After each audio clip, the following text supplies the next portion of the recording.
أعوذ بالله من الشيطان الرجيم. بسم الله الرحمن الرحيم. الذين ينفقون في السراء والضراء والكاظمين الغيظ والعافين عن الناس والله يحب المحسنين. صدق الله مولانا العظیم. نو پرون آیت کریمه کې الله جل جلاله د جنت بیانو کو مختصرا، او بیا اوی چې دغه جنت د متقیونو خلکو د پوره جوړ کړه شو ده. اوس متقیون خلق سوق دي، د هغې څه صفات دي؟ نو د هغې الله جل جلاله صفات ذکر کوي. نو یو صفت دغه متقیونو دا ده، الذين ينفقون في السراء والضراء، چې متقیون خلق هغه دي چې دوی خپل مالونه خرج کوي د الله په لار کې، د الله په اطاعت کې، فی السراء والضراء، که د خوشۍ په حالت کې او که د تکلیف په حالت کې، د راحت په حالت کې او که د تکلیف په حالت کې، د مالدارۍ په حالت کې او که د فقر په حالت کې، تنگ دستی کې. یعنی سمنه چې په کوم حالت کې هم وي، د خپل قدرت مطابق، د خپل وس مطابق دوی د الله جل جلاله په اطاعتونو کې خپل مالونه خرج کوي. نو د متقیونو په صفاتو کې اول صفت چې الله پاک ذکر کو، د سخاوت صفت یې ذکر کو، چې دغه صفت په دوی کې، نو دغه صفت دوی مستحقین د جنت ګرځي. علیه الصلاۃ والسلام فرمایي چې سخاوت د صفت ته چې السخی قریب من الله قریب من الناس قریب من الجنه بعید من النار، چې سخی سړی الله ته نږدې وي، جنت ته نږدې وي، خلکو ته نږدې وي، د جهنم نه لري وي. والبخیل بعید من الله بعید من الناس بعید من الجنه قریب من النار، بخیل سړی دا د الله نه لري وي، د خلکو نه لري وي، د جنت نه لري وي، جهنم ته نږدې وي. ولا عابد سخی ولا جاهل سخی الی الله خیر من عابد بخیل، چې جاهل سړی چې صرف فرائض کوي، جاهل نه مراد داغه فرائض دي، واجبات دي، دا د کوي، خو لیکن سخاوت په د کې موجود ده د الله په نیز باندې، د هغه عابد نه چار وخت الله ته په عبادتونو کې لګي، خو لیکن بخیل ده، د جاهل الله ته نه پسند ده. سخاوت دا د نبی علیه الصلاۃ والسلام فرمایي، موږ نه یو. علیه الصلاۃ والسلام فرمایي چې سخاوت دا د جنت بوټه د جنت کې ده، او د سونګ دنیا تر غلي دي. نو څوک هم چې د دغه بوټي سونګ ونسی، دا به جنت ته ورسي. او بخل دا په جهنم کې بوټه ده، د سونګ چې دی دا دنیا تر غلي دي. نو څوک د بخل سونګ چې ونسی، دا به جهنم ته ورسي. بهر حال اول صفات د اتقیاو کې الله پاک انفاق فی السراء والضراء ذکر کوي. دویم صفت والکاظمین الغیظ، چې دوی د باوکون کې د خپل غصې لري. کاظمین جمع د کاظم، دو کظم لکه دې ته شي چې یو مثلا بیگ ده، کپڑے د ویرو چولې سامان د ویرو چو ښه مکمل ډاکته چې په خوله باندې هم نر پړیږي، به د پې پسې په زوره باندې زیب بند کړه. نو داسې د غصې په حالت کې چې کوم سړی انتهایی ډاک وي، بس په دې باندې دای کوشش کوي چې زه د غصه په کوم انداز او بس څوک ووایم، چاته زیاړې وکړو، چاته بدې ردې وایم، په دغه وخت کې الله وریودي شي او خپله غصه چې دو کنټرول کړي، خپله غصه دباو کړي. نو دغه خلق الله ذکر کوي چې متقیون داسې خلق دي چې په داسې حال کې خپله غصه کنټرول کړي. نو دغې ته به الله څه بدله ورکوي. نبی علیه الصلاۃ والسلام فرمایي چې د ټولو مخلوقاتو په مخ کې به الله پاک اعلان وکړي چې د چا نن په الله باندې حق پوتې ده، هغه چک شي چې هغې ته زه خپل حق یې ادا کړم. نو وبویي چې الله په تو باندې چا حق پوتې کېدی شي، وی هغه کسان چې په دنیا کې خپل غصې دباو کړي، خپل غصې کنټرول کړلې، هغې په مو حق پوتې چې زه حق ویر کړم. او بل حدیث شریف کې درومي چې چا هم خپل غصه په داسې وخت کې کنټرول کړه چې دای په خپل غصې یستلو باندې قادر او خپل غصه کنټرول کړه، الله پاک په دې ټولو مخلوقاتو په مخ کې دته دغه اجازت ورکي چې دغه د جنت په خورو کې دی چې کومه خوره دی تو خوښه دی دغه ځون ته انتخاب وکړه. نو الله فرمایي چې والکاظمین الغیظ، متقیون خلک چې دوی خپل غصې دباو کوي، خپل غصې شي، والعافین عن الناس، او خلکو لره دوی معاف کوونکي وي. څوک بد سره وکړي نو د هغې سره درګذر معامله وکړي، د انتقام جذبې په زړه کې نه. والله يحب المحسنین، دا پټاک د 3 صفات الله ذکر کړي دي. کاظمین الغیظ، غصې شي، معاف کوونکي خلکو لرئ، او درنګې محسنین وي، ښېګړې هم ورپسې بیا سره وکړي،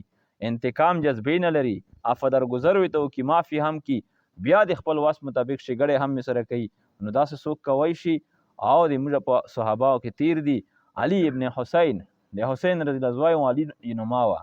عربو کې د دغې بوک نه و چې یاره دا نومانه پکښې نو دا خو موږ نیکه تېر شوم وغیره وغیره. نو حسین پلور یې علي ده او په زوی باندې علي نومایه شي. دوا و علي اصغر علي اکبر،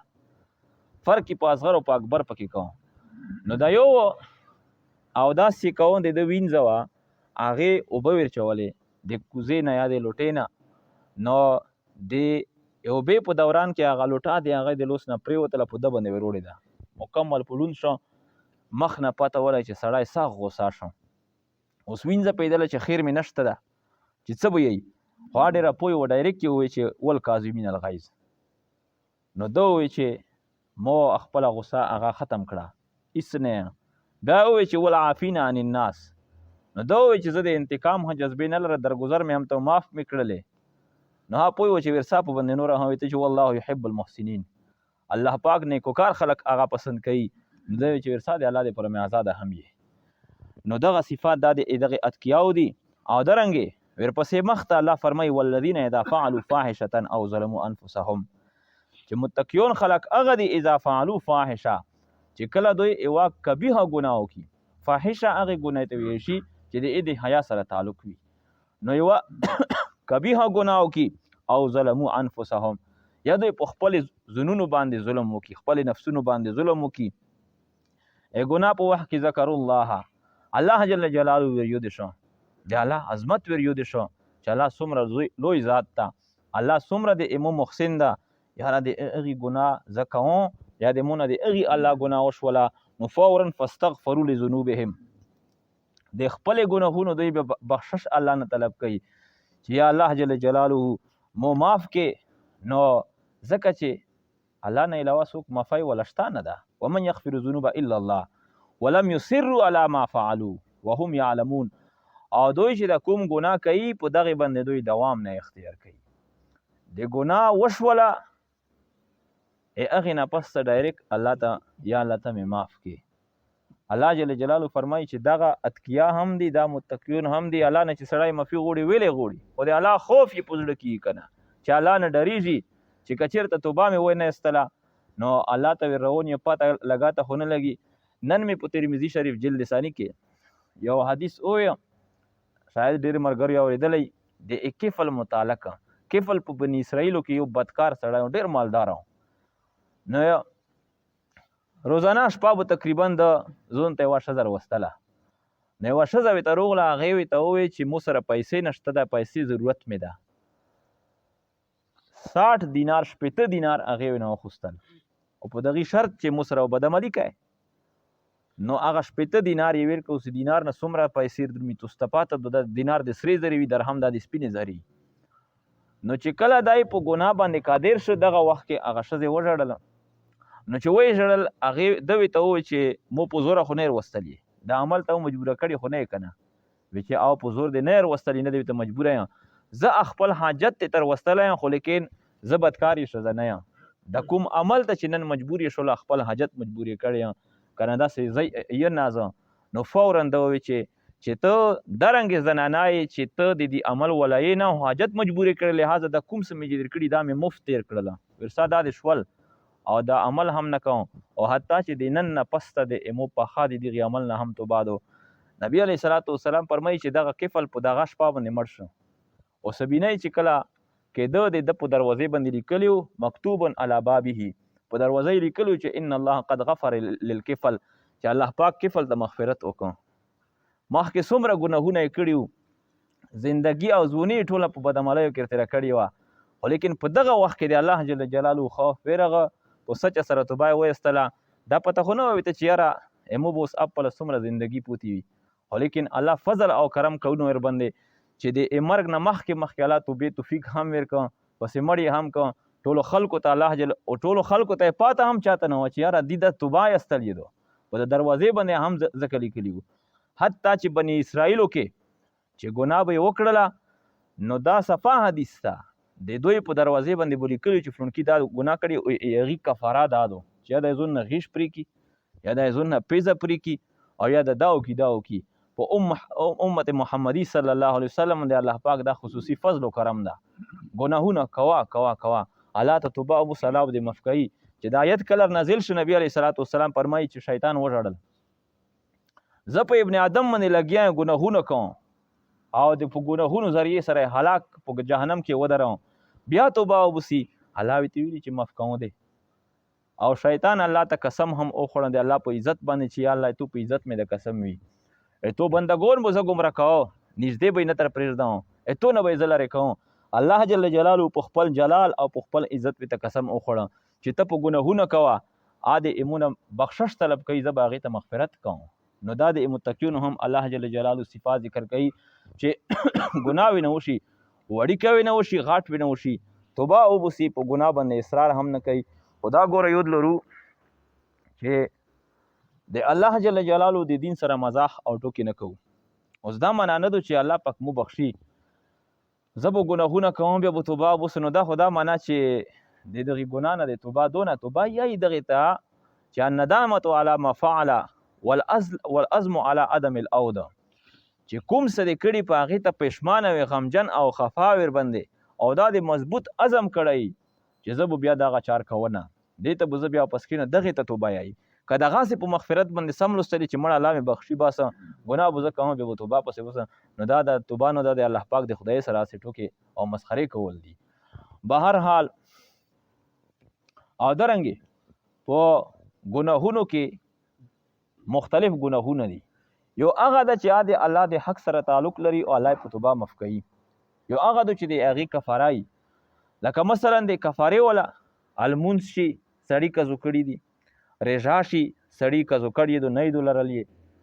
نو دا اوس تو ته پاته ده چې مو دومره رژې خوړلي دي دومره لمنځونه مې قضو کړي دي که شل وري ته توبه باندې وباسې دا خدای په توبه نه ته معاف کوي دغې به ته بیا قضا کوې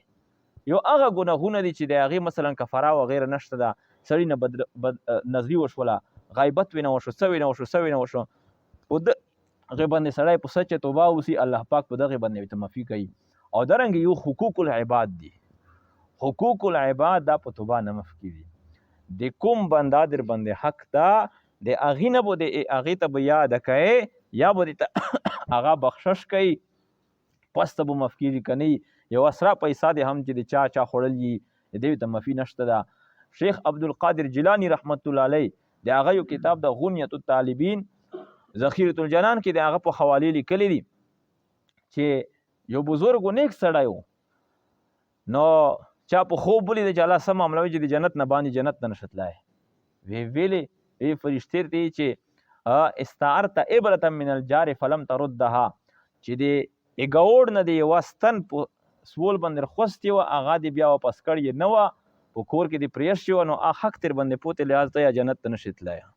نو په یوه ستنه باندې دومره لوی خلک چې دي هغه د جنت نه الله بند کړي چې دې نه ده کړه دنیا کې پهله د هغې دایګي وشي او جنت کې په هغه دنیا کې پیسې نشته چې ته یې ورکې نو د تو کوم اعمال چې دي د هغې نه به هغه ته ورکولی شي د چا د حق په موافق باندې څومره چا حق ته خوړله ده د هغې په موافق په تو نیک اعمال راخوستلی شي هغې په عملنامې کې به اچوی شي اوس که حقوق پوتي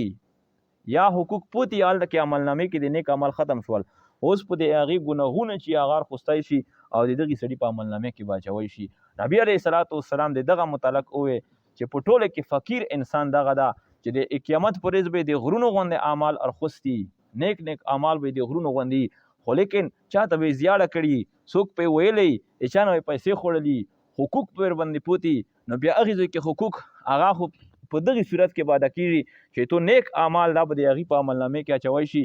نو حقوق په ډېر باندې د نیک اعمال ټول به پکې ختم شي خلوص په شي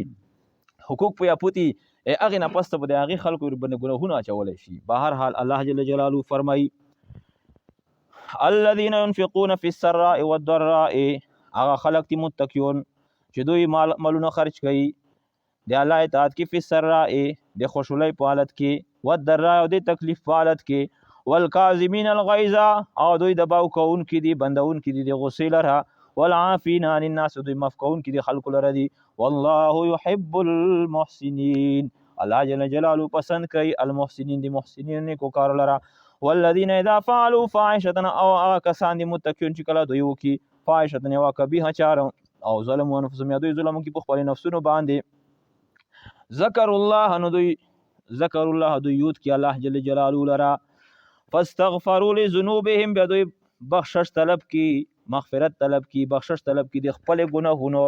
ومن یغفر الذنوب الا الله او نه کوي مغفرت د گناهونو الا الله مگر الله جل جلاله کوي، ولم یصروا علی ما فعلوا او دوی لم یصروا دوی دوام نه اختیار کوي همیشګي نه اختیار کوي علی ما فعلوا پاغه اعمال باندې فعلوا چې کوم دوی کوي یعنی کبیح اعمال په دوام نه اختیار کوي. صغیره ګناه باندې هم چې څوک دوام اختیار کوي نو صغیره نه به کبیره جوړ شي، همیشګي څوک په ګناه باندې نه اختیار کوي دا د متقینو صفت ده.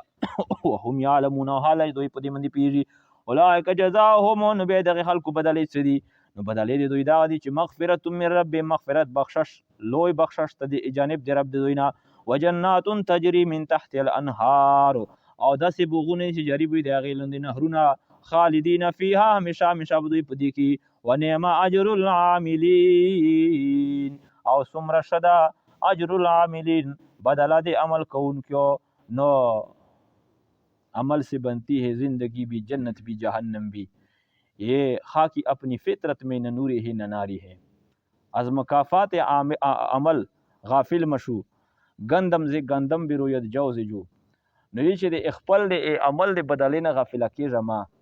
د غنم نه غنم اوزي د وربشې نه وربشه اوزي. نو سړي چې څرنګه چې اعمال کړي که نیک اعمال یې کړي بدله به هلته کې ورته نیکه ملویږي، بد اعمال یې کړي بدله به ورته بده